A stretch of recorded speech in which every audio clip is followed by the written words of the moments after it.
Welcome back to 90 Feet Away. My name is Eric Holtz. Today I am joined by longtime baseball player and head coach Matt Hillis, one of my favorite human beings on this planet who turns young men into grown adults on and off the baseball field. I look forward to this episode. You should too. Stay tuned.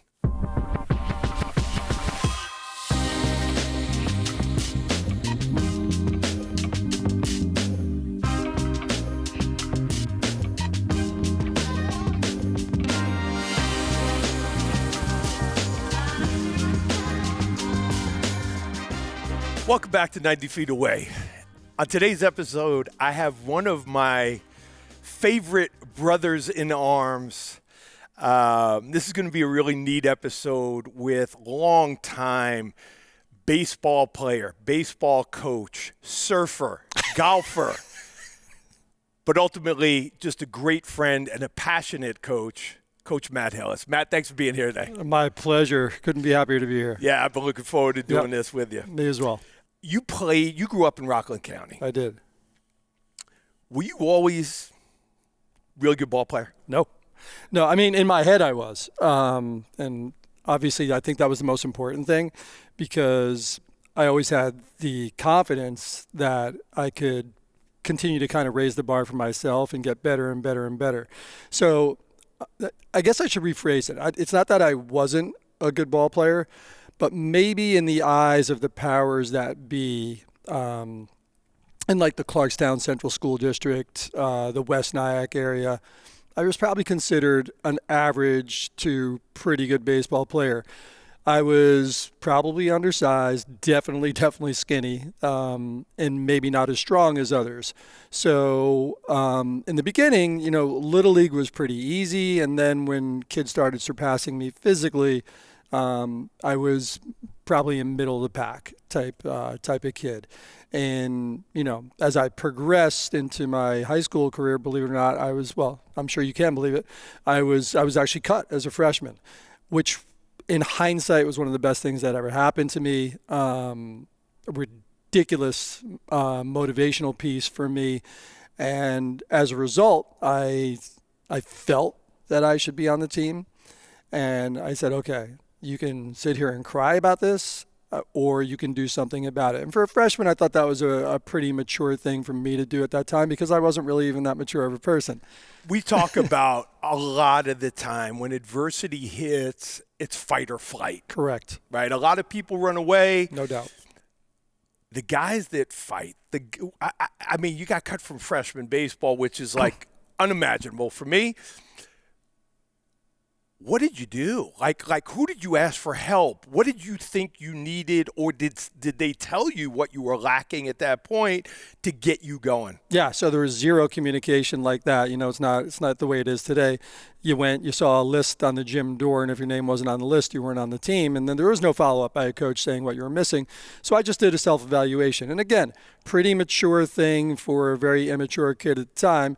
And I said, okay, well, what is this guy? What has he done here? He's taken all football players that he coached in football, and they were bigger and stronger. There was no doubt about it, but I definitely could hit a baseball better than they could. And I knew that. So I said, okay, well, if that's the case, I'm just going to go ahead and work my butt off. I did finally get into the gym.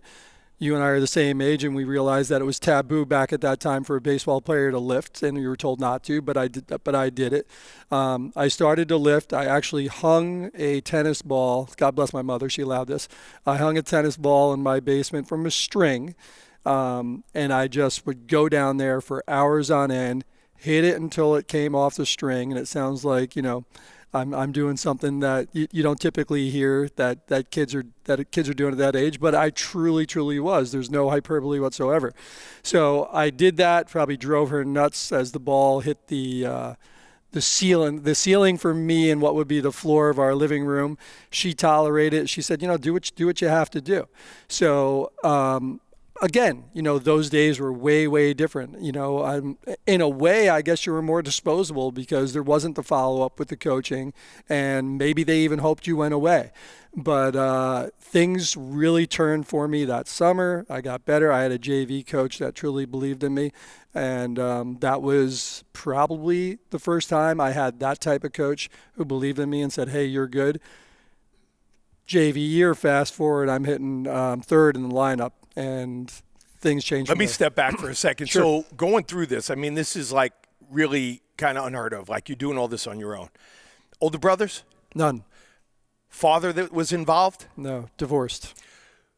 So literally, you just did this stuff on your own. 100%. But it was out of passion. You know, it was out of passion. It could be out of passion, but there was no YouTube where you could go onto the computer and figure out what you needed to do.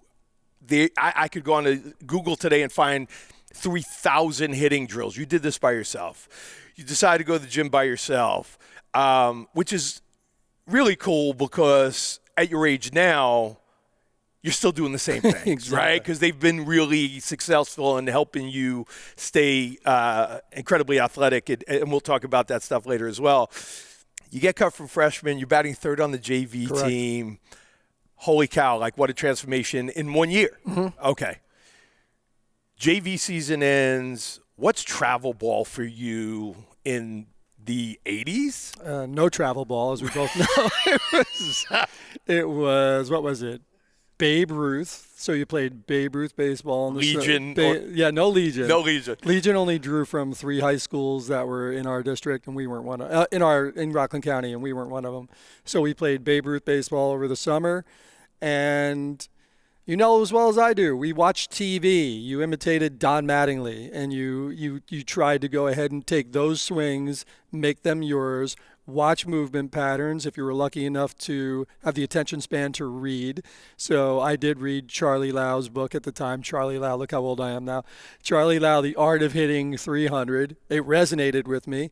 And again, this entire time, if I needed to pay for a gym membership, if I needed to hit these tennis balls, my mother could not have been more supportive. She was like, you should attack the way you're attacking. So there was always that voice in the back of my head, and she was a really, really heavy influence. So whether, I'm going ahead and saying I was all self-motivated, it was still hearing her voice in my head always. Just to give you a little rundown on her, I was never too sick to miss school, never. And I mean, without getting crazy graphic, I could be coming down the stairs from my bedroom vomiting. I was going to school. I was never too injured to not play in a game, and she was that motivating force. And again, like you alluded to, I definitely think that it brought me to kind of work ethic and what I do today. What an incredible woman. Very similar, and I never knew this about you, to be honest. I never knew this, but, my dad died when I was 11. My parents were separated when I was 9. So your mother is now mother and father and support system and dictator and, dealing with all the consequences because, we weren't perfect children, but your number one supporter. 100%. 100%. You go from JV, now you're on varsity. At what point are you thinking, I don't know, I'm pretty good for Clarkstown South, but you thinking about college ball at all? Yeah, of course. I mean, I just never saw my baseball career ending. Ever. And it hasn't. Well, that's true. That's true. But as a player, regardless, it didn't matter what setback I had, and I'll speak of another setback. I never saw my career ending. So as a junior on varsity, I think I was like a 2-hitter. Yeah, I think I was a 2-hitter as a matter of fact. And again, junior year, over 300, hitting the ball well, but still, I am slightly built. I am on the skinny side. I'm this tall drink of water, and at that time, I definitely felt I could play college baseball, and I was looking forward to, obviously furthering my career, and I wanted to play Division I baseball. The College World Series had just started coming on ESPN. You saw those beautiful green Eastons. You saw Maine in it, and you said, oh, wow, Northern School's in this. Maybe in fact, I have a chance to do something along those lines. So junior year went really well. Junior summer went really well. I come back senior year and the position's not mine, which I'm cool with. Okay, if we got to go ahead every year and earn it, I think Derek Jeter said he felt like he had to earn it every year. That's cool. But leading up to my senior year, I felt like I did everything, showed exactly who I was the year before, and now with improved size and strength, I was ready to roll. I'm not opening day starter as a senior. How's that happen? Exactly. So I'm saying that as well. So again, now I'm wrestling mentally with how is this possible? And yes, I am looking with no communication for the coaches, because coaches did not talk to their kids back then, right? I think my coach, may he rest in peace, but I think my coach fell asleep in the dugout during half of our practices. I think he fell asleep. He'd go off into the corner and he'd fall asleep. So, again, I don't want to disparage. Exactly. That's the word I was looking for. I don't want to disparage him too much, but how is he actually evaluating me? What was he telling me I needed to work on to get better, to earn the position? The answer was nothing. So again, you're a high school kid, and that's really difficult to come to grips with, especially coming off a really solid year. Really solid year. So I think I pinch hit in game one and struck out. And the thing that resonated with me is one of my teammates said, what did he expect? What did he expect? You were a starter last year. You went in, you pinch hit, you weren't ready, you struck out. And I go, yeah, you're right. And then I got home that night, I go, that guy's not right. I should have still been able to perform in that situation. So it was back to the tennis ball, back to working out a little bit harder. And I definitely saw myself progressing throughout that year. And that senior year was not nearly as successful as it should have been or could have been to make me a Division I prospect. So Villanova's interested. I go down, no workouts for them, right? No video, no nothing. And they said, yeah, we could give you, but we could probably give you a look. I was like, I don't know if I really like that too much. Let's see how summer ball goes. Summer ball was awesome. I was on the Rockland County team that came into the Rye Pepsi tournament and won that championship. We had Walt Weiss as our shortstop, so we were a pretty good ball team, and we beat B.J. Surhoff's Rye team in the championship. So I'm like, okay, I can hang with this competition. For the kids that are too young, Walt Weiss had an incredible MLB career at shortstop. He's still an assistant coach with Atlanta. Yes. With the Atlanta Braves. He's from Suffern, New York. B.J. Surhoff is a Rye kid who had an incredible career with the Baltimore Orioles. Absolutely. Go ahead, proceed. So I said, okay, I can hang at this level. Maybe I'm not going to go to North Carolina, but I'm pretty sure I can handle Villanova. So my dad, he went to the University of Scranton, and obviously he was a legacy there. And he goes, you can go there and you could be a dual sport athlete. I don't even know if you know I was a soccer player as well. He goes, you can go there and play soccer and baseball. The problem with Scranton was they were a national champion contender every year in soccer. Baseball, not so much. So I did go there, and I was overmatched when it came to soccer. And I said, I don't think soccer's my path. I want to play baseball. This is what I'm passionate about. And at Scranton, I said, okay, I think I can play at a level better than this. So that was an immediate transfer. I was out of there, did some credit work at Rockland Community College, played there for a fall. So I'm kind of all over the place now. Again, committing to my path and saying I'm going to get there somehow, some way I'm going to get there. So we're going to fast forward. Virginia Commonwealth, a Clarkstown South High School teammate by the name of Nick Hertz, a great guy. He went to Virginia Commonwealth and he said, this is an upstart D1. We need players. Come on down. I go down and meet the coach, very congenial guy. And he goes, absolutely, we'll take you sight unseen. Get to VCU. I'm like, okay, I can see myself playing here for sure. But I'm kind of in the same situation I was in high school, where maybe I wasn't that top recruit at the time, the one they're all looking at, but the coaching staff was great. And they did some really, really advanced stuff when it came to hitting, which led to my interesting open stance, which, I'm sure you'll probably mention. So at VCU, again, I felt like I could hang. So the confidence was there. I was getting way stronger. I was in the weight room all the time. Now it was really, really heavy free weights.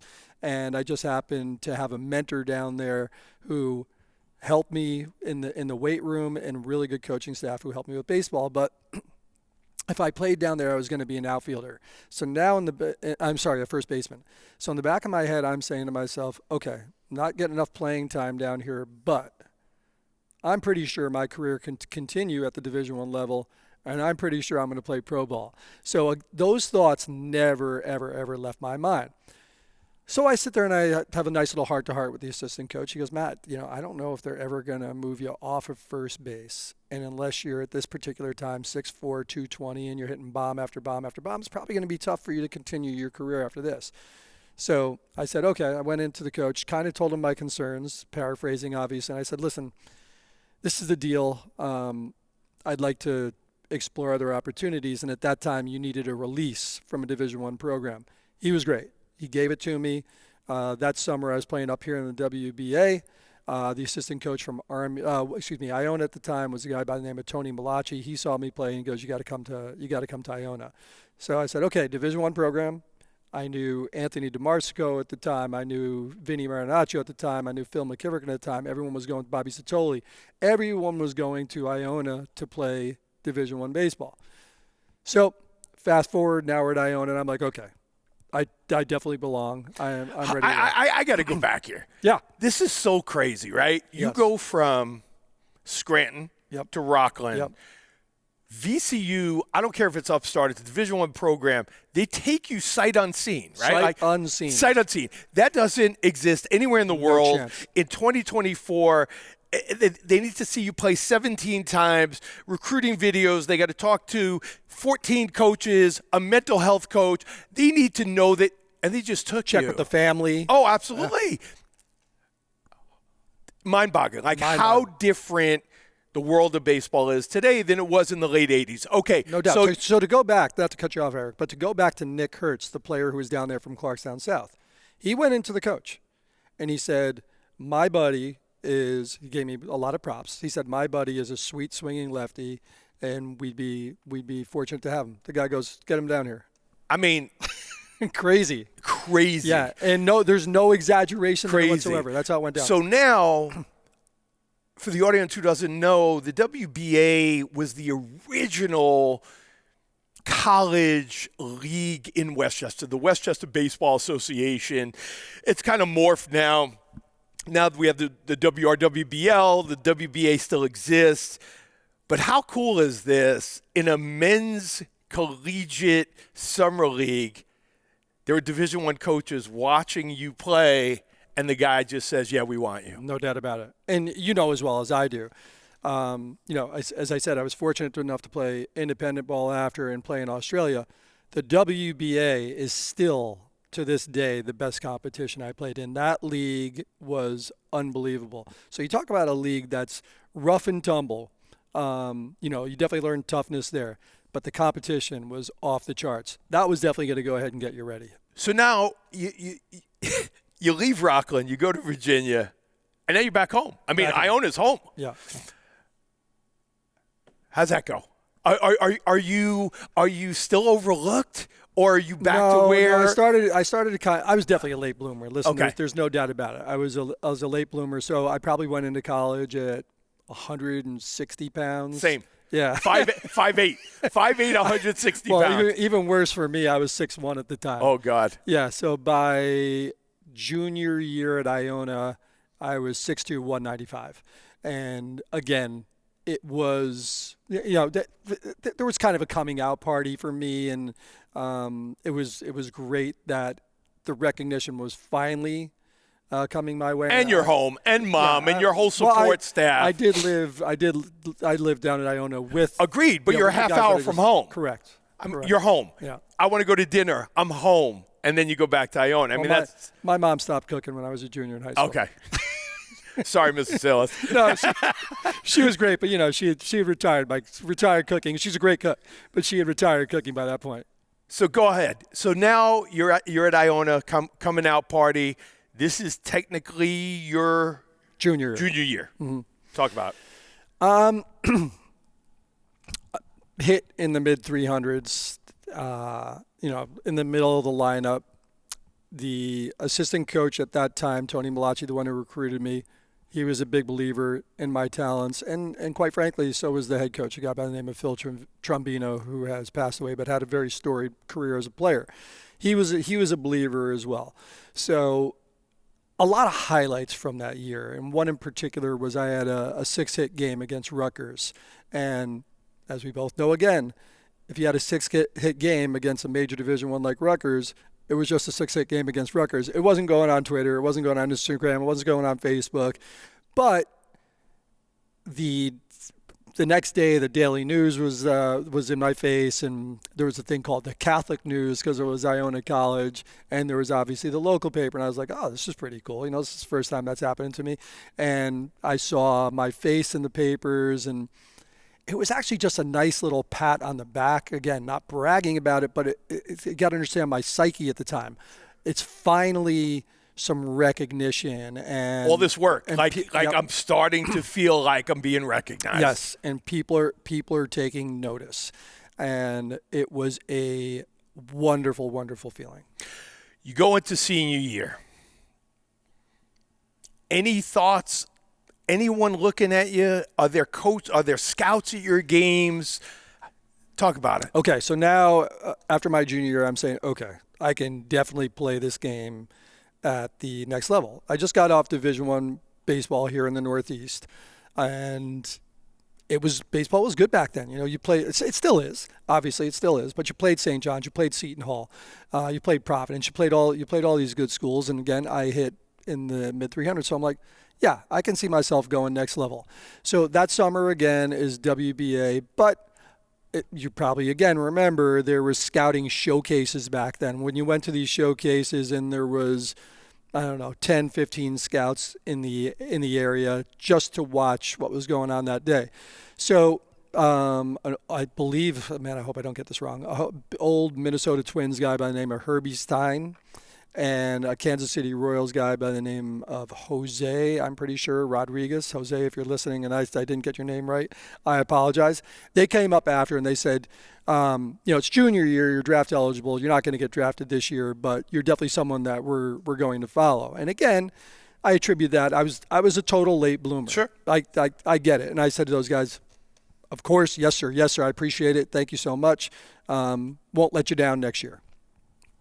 So now we move into senior year. Senior year, you have a good year? Yep. Okay. You don't get drafted? No.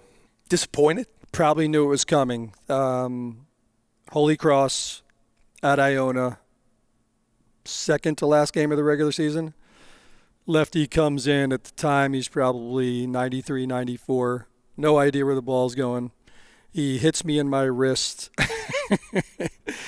Pretty sure that the thing just exploded into a million pieces, and no one's gonna draft you or take a chance on you if that's the case. My mother works at Columbia Presbyterian Hospital. True story. I go down there. She goes, "You're gonna see Billy Joel's hand specialist, who just was at Madison Square Garden, had to be repaired to be in the concert." I'm like, "Great, this is awesome." So the guy comes in, and he looks like Sigmund Freud. He comes in, he takes my wrist, and he starts manipulating a little bit. Does this hurt? And I'm like wincing. Oh, I'm kind of giving it that, trying to be tough.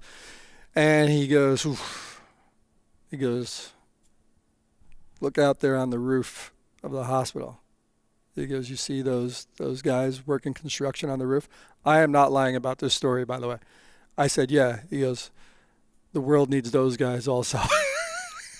Oh, my God. Oh, my God. So baseball's over. He's telling you you're done. I'm in complete shock at this particular point. And do you want to jump out the window? He leaves. He leaves, and I do link back up with my mother because he's coming back. I go, she goes, "He has got a very dry sense of humor. Right. Don't worry about it." He comes back in. We do the x-rays, and he thought it was broken navicular bones, which would have been really, really bad. Turns out it wasn't.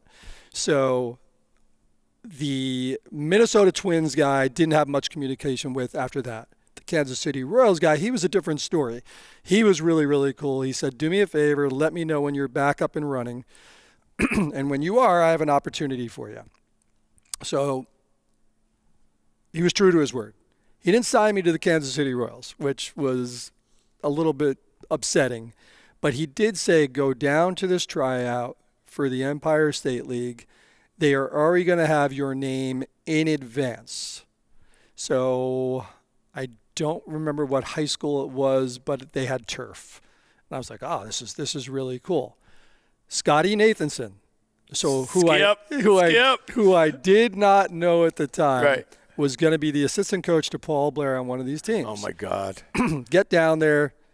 I threw with probably 20 guys from the outfield. And I said, my arm is better than all these guys. I hit with a group of 20. And again, I said, I just destroyed these guys. Right. That's my feeling. Right. And Nate kind of gave me like a wink and a nod. So good on Nate. I'm feeling pretty good about things. I leave. I drive back home. I don't even know how many hours I was in traffic coming back from Queens, but I'm feeling pretty good about things. They called and they said, "Yeah, we're gonna sign you to play in this league." So I'm pretty pumped, but I'm still disappointed, right? Because it's independent ball, and there's four. People don't even know what independent ball is in the 80s, dude. What is it? It's like sandlot baseball. 100%. Yeah, dude. 100%. Yeah. So there's 4 independent teams playing out of Hofstra University at the time. That's what it was. They're charging admission. They're paying you. I'll put the word pay. Yeah, you're a professional baseball player. Yeah, they're paying you like $20 a week. $450 a month. Hell yeah. $20 a day? Maybe. Okay. Listen. It was not hell yeah. It was when you have to pay $300 a month. I don't care. To stay in the Hofstra dorms. You were a professional baseball player. Because I was paid. You were getting paid to play baseball. But it all went to Hofstra University's dormitory because I had to stay in the dorms. I get it. We all did. Yeah. And by the way, we were all on the same 3 floors. So you netted $150 a month. I didn't net anything, Eric, because I had a Dunkin' Donuts chocolate glazed donut with a Mountain Dew every morning, and then I had a slice of pizza, and then I'd be like, Mom, can you put more money in the bank account so I can use that debit card? Right. Yeah. But I tell you what, unbelievably great experience. Oh, my God. I mean, guys that really want it, man. Hungry guys. Yeah. Every single guy in that league had a very similar story to myself. So you play a year there. You took a journey that I didn't take till 20 years later, right? Like, when I was done because I didn't know any of this stuff existed. Then you go to Australia. You don't go to Australia from there? No, not right away. Oh, where do you go from there? Where do you go from the Empire League? So, guys from the Empire State League and myself, we became tight. And one guy by the name of Kirk Johnson was actually best man at my wedding. One of my dearest friends in the world. Love the guy. And he was like this inspirational guy. You have what it takes. And he was a 6'5" pitcher with a nasty streak, big old country boy. And neither of us were ready to give up, along with another guy by the name of Dave DePaul. So we said, all right, we are going to train like animals this winter. And we did. Then we're going to hop in my little white Subaru, and we are going to drive to Florida to hit the spring training camps that have some affiliation with the folks in charge of this Empire State Baseball League. So we were kind of not just your average guys going down to try out. We were kind of on the radar. Sure. And I'm thinking things are going beautifully. But while I'm down there, go to the Chicago White Sox, and I could not have hit the ball any better. I threw from the outfield, and again, I thought my arm was better than everybody. I'm just like, okay, this is it. I don't know if I could do any better. I get called over from the coach. I'm like, oh, this is beautiful. Here it comes. He goes, we're going to need you to report to that sheltered area over there where the cages are. We want to see you throw off the mound.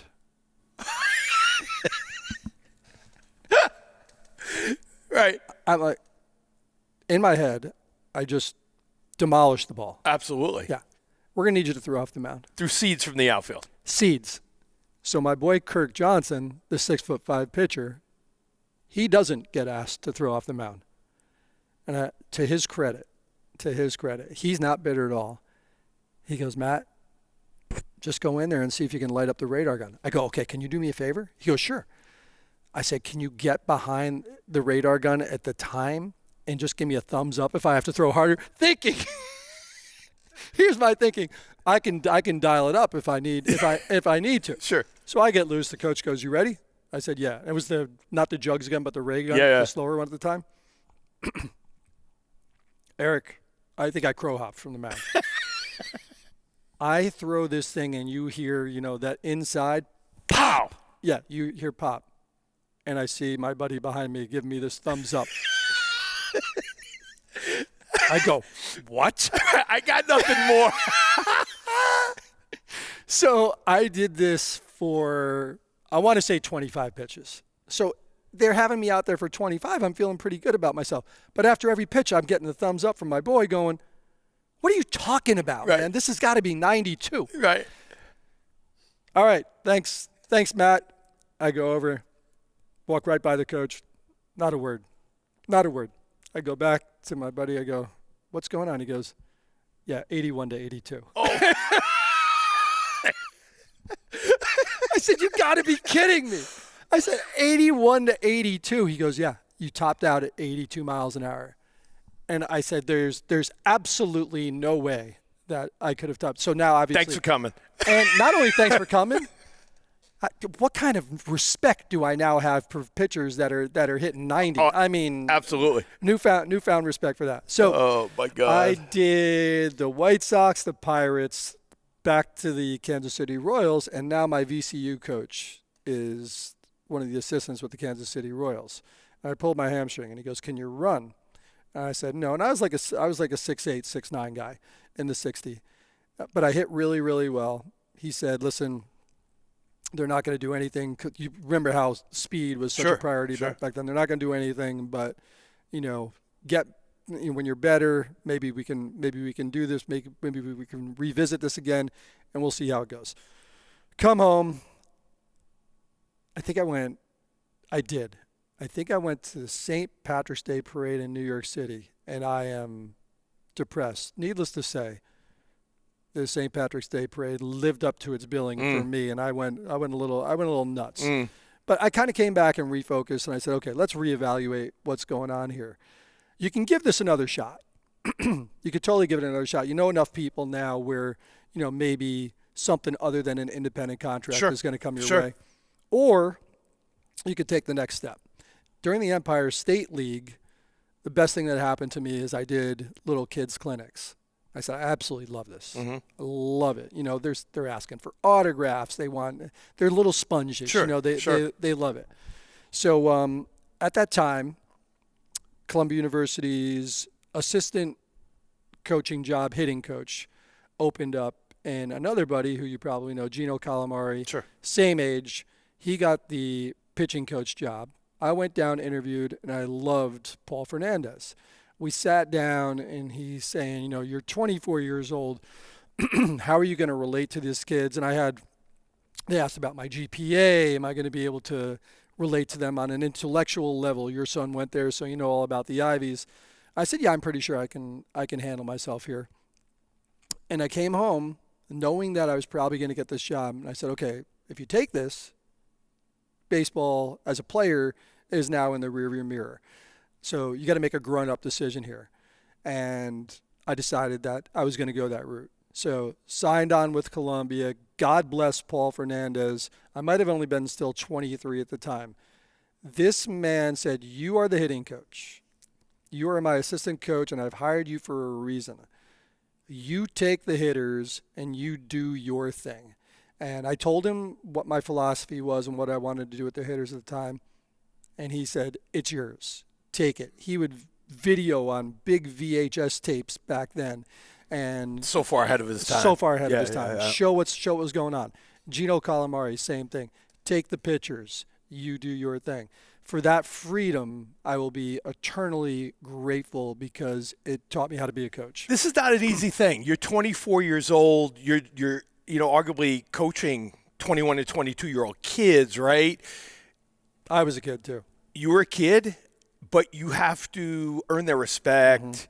Not only do you do it well. You stay at Columbia for 4 years. I mean, which really launches you into your real true passion of working with kids and helping kids.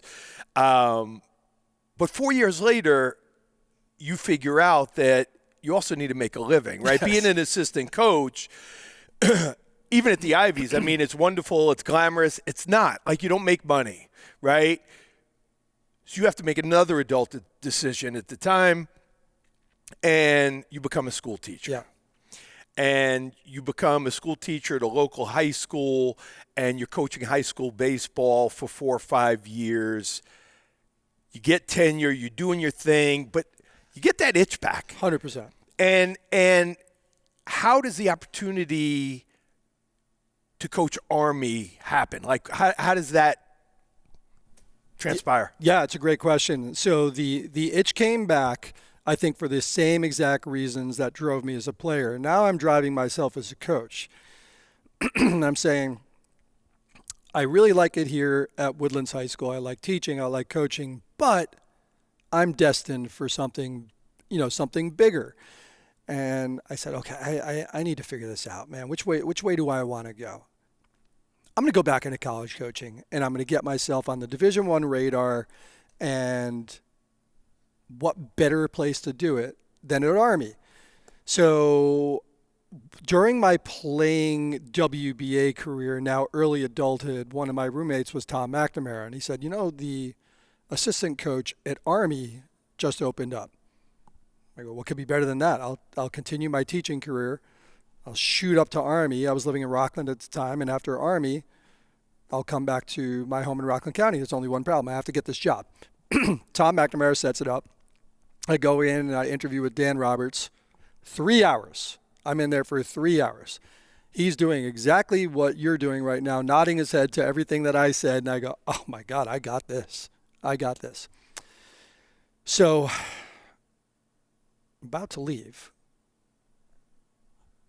Is there a verdict here? Do I have the do I job? have the job? I mean, we just been boys here for 3 hours. Right. Do I have the job or not? He goes, I can't make up my mind right now, but do me a favor. Do me a favor and stay in touch. No. Give me a lift down the road to the bar. Let's get a beer. I got this job. Get in there, have a beer with him. He goes, Matt, it was great meeting you. Really loved everything you had to say. I'm like, Where's this going? Do I have the job or not? I'll let you know.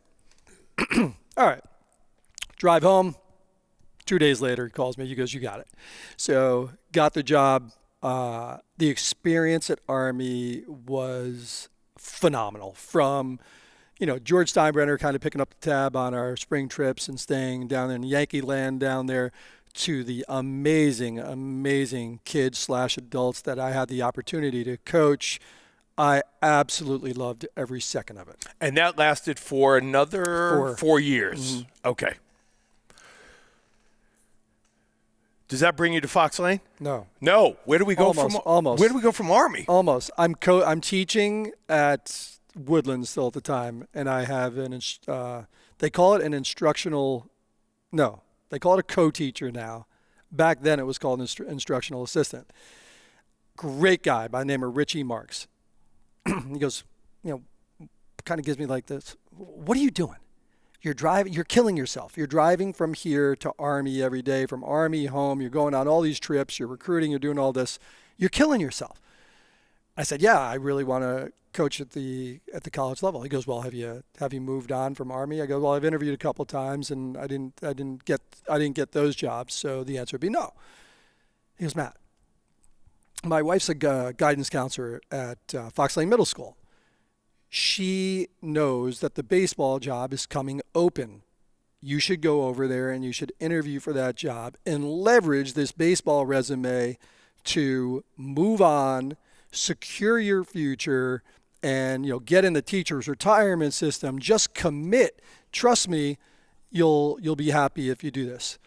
So I call up the AD. I said, love to throw my hat in the ring for the baseball job. Guy by the name of Tom Coyote, who I loved. He was hysterical. Said, Tom, really would like to throw my hat in the ring for the baseball job. He goes, okay. He goes, what's your background? I gave him the Army, the Columbia, and he gives me, how come I've never heard of you? So, of course, I said, maybe you should get out more. No, he was a lacrosse guy. But he goes, well, okay, so we're interviewing in a week. Come on up, and, we'll get you all set.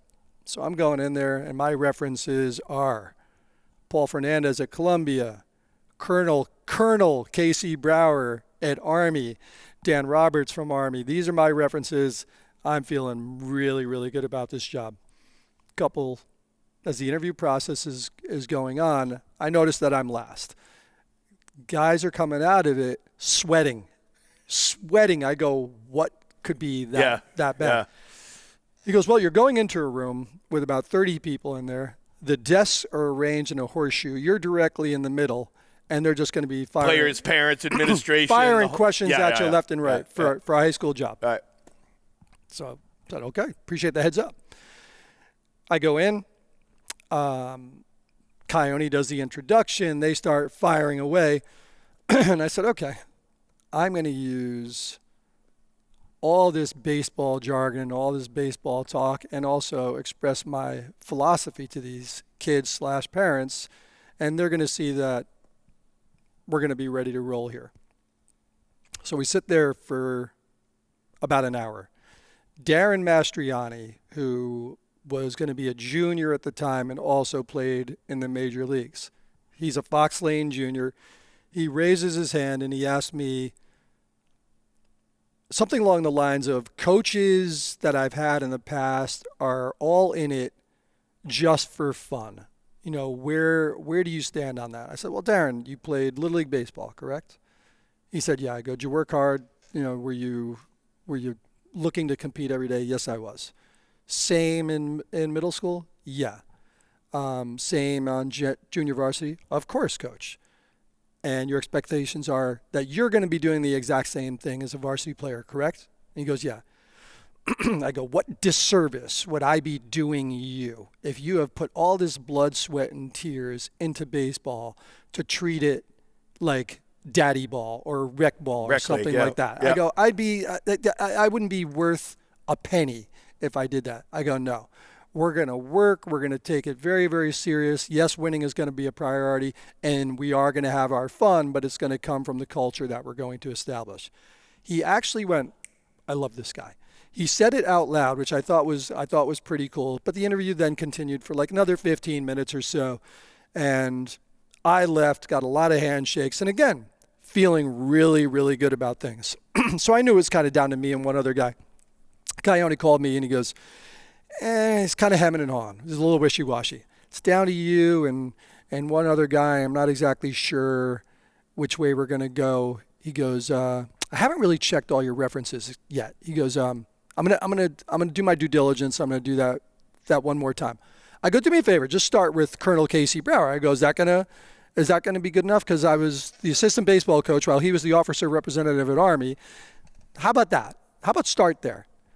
Calls him up, Colonel Casey Brower, sorry, I would never say Casey, disrespectful. Colonel Brower said, be crazy not to hire him.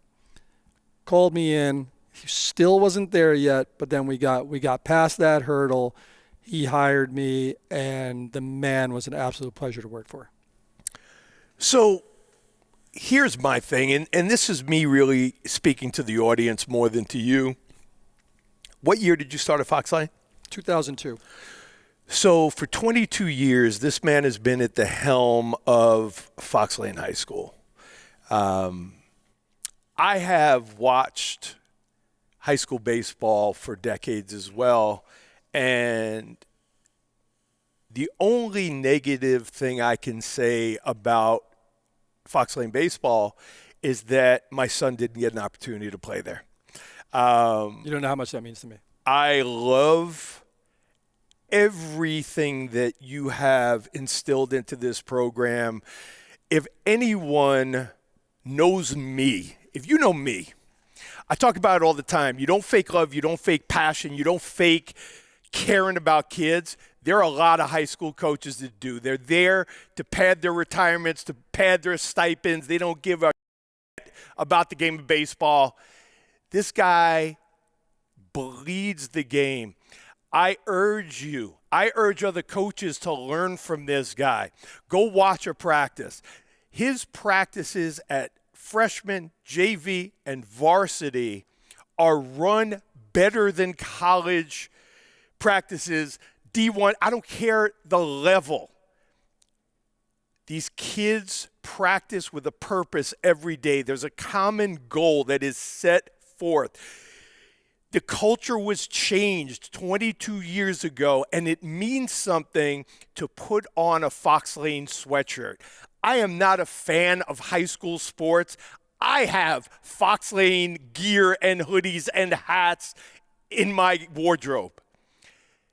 That is because of the footprint that Matt created 22 years ago, and it's something that cannot be faked.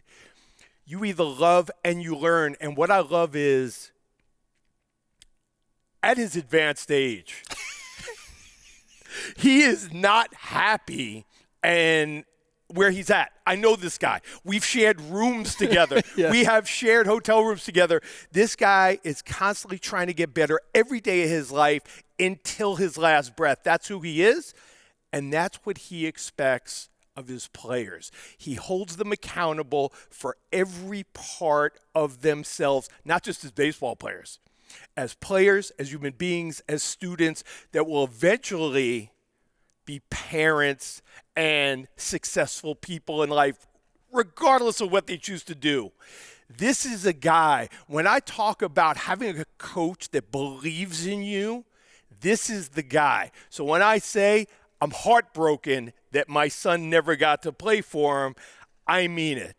This guy has coached 10-year-olds, and he's coached 1-1 draft picks. 1-1. First overall, first round, Henry Davis, amongst other professional baseball players. And what is always telltale for me, I need everybody to understand this. The biggest compliment as a coach is when your career is over, that these guys go on and they maintain relations with you because you made that type of an impact on people's lives. You have done that for 22 years. The only problem with you is that you cannot be cloned. Some might say otherwise. I'm going to move past all this for now because I have to make this a little personal to me. I have a feeling I know where this is going. I'm going to let you tell the story, but I hadn't played baseball since college. I come out of retirement. You guys know my story. And I show up to play this feared Clarkstown Tigers team. And I don't know Matt. He doesn't know me.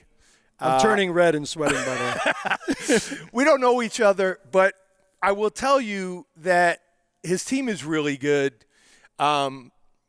He took my friend's fastball and hit it about 450 feet foul to where from shortstop, I turned to watch this thing in the men's league, and the ball was in orbit. I'm like, who is this guy?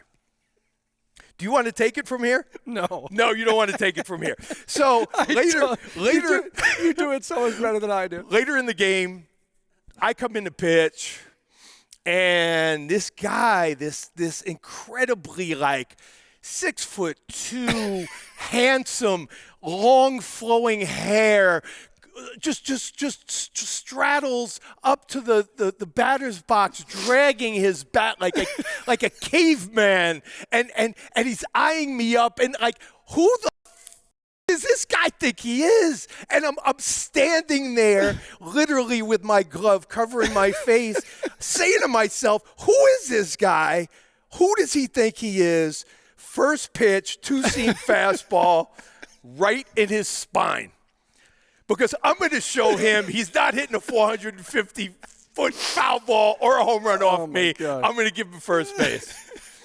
And we were losing, and I didn't give a shit, and we became best friends. Absolutely. Like, immediately became best friends, and we laugh about this story all the time. Well, I respected it. It is a true story. Yes. Matt and I have gone on to play baseball together, and again, we remain roommates 20 years later, doing men's tournaments all over the country. I cherish our friendship and our relationship. There are other things about you I want to touch on briefly, other than being good looking and personable, and people hate you. And I'm included in that because people that don't know, Matt Hillis is a lefty baseball player and just absolutely rakes lefty. But yeah, then he got involved in golf, and he picked up golf righty. And regularly a scratch golfer. No, you say that all the time. I am not a scratch golfer. You're close to scratch. I'm a 4 handicap, people. He's a 4 handicap in a sport that he never played growing up. He picked it up later on in life. He just retired from his teaching job. He remains the head coach of baseball.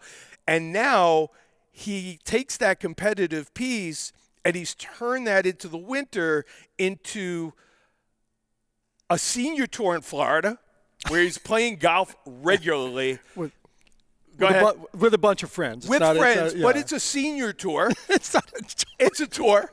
And by the way, he got this itch in his early to mid 50s that surfing interested him. And this man travels the Caribbean with a surfboard. And Puerto Rico, Costa Rica. Who's living a better life than Matt Hillis right now? I'm going to go back to that.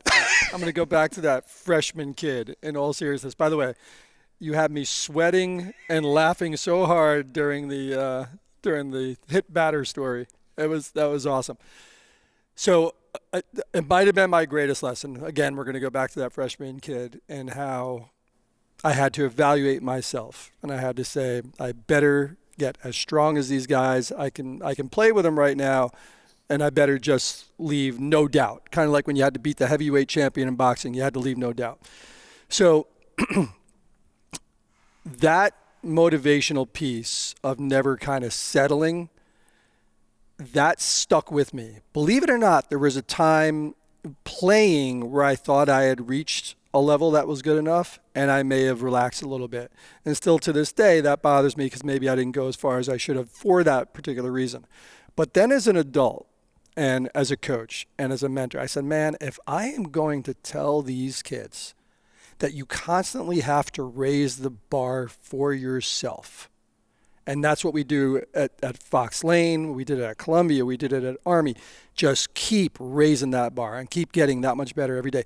Then, damn it, you know what? I better do it for myself. I better do it by, like you said, if I'm going to start playing golf, I'm going to be the best at it. You're the guy. No, not the best. Now, there's people better than me. But the best Matt I can be. Correct.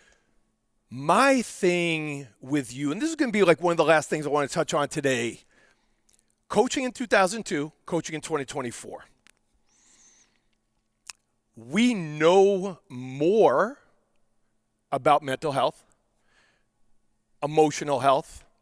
We're smarter on the physical side. Like, we know what athletes, workouts, nutrition, sleep.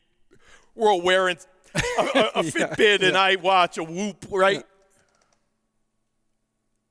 How do you constantly change to be able to help athletes from 2002 to today? Because it's a totally different world today. It is. So it's just like as a teacher. If you stayed, let's say, in the old like Catholic school model, right, with the desks in a row and the pencils out and the papers, and you're expecting every kid to kind of sit there like this, and you're not inclined to evolve, that's going to come at your peril. I mean, that's truly going to come at your peril. So in the classroom as a teacher, we brought social media in, we brought Twitter in, and we said to these kids, let's teach them in a modality that they're just super, super comfortable with. So when we're sending all these messages as coaches, you can't teach effort. We're always going to expect effort. Things along those lines. Or as a hitter, our primary focus is we have to go oppo, and we have to go oppo with confidence in our move, and basically showing them over and over and over how to do it. Then that message has to be reinforced. So with that messaging and with technology, now we're able to do it with video analysis, and I mean constant video analysis. If you ask any of my players, they'll tell you we pretty much get videoed every single day. So now we've taken that even a step further, and now we're videoing fielding, we're videoing pitching, and we're having them post not only their good stuff. I've seen this. Yes, but they're posting when they have a bad round. And again, accountability, right? Honesty. We want them to be honest with each other, like they want the coaches to be honest with them when they ask us, Coach, why am I not playing, and what do I have to do to get better? But Matt, this is one of the reasons that I tell you I love you, because in 2024, parents don't do that with their children. You're right. Parents, their first thought is it's somebody else's fault. So when I tell you I love you because you're teaching the next generation, who are not all going to play in college, who are not all going to be professional baseball players, to be accountable adults in whatever they do. Because I got to be honest, I saw some of those tweets, and within a minute I said, holy cow, I know exactly what he's doing. And as we know, this isn't in the coast. This is on Twitter. We're showing the world. I had a really bad round today. This is what I did wrong. I want to learn from that. You got it. Matt, I don't have enough time here to talk about all the amazing accomplishments. What I do have time for is to tell you I love you. I always have. I love you too. I do. And another brother, since the day we met. Anyone that has been lucky enough will remain to be coached by Coach Hillis, will remain one of Coach Hillis's children forever. I promise you that. I hope you guys had fun today. This was an awful lot of fun for me. I look forward to seeing you guys next time on 90 Feet Away. Have a great day.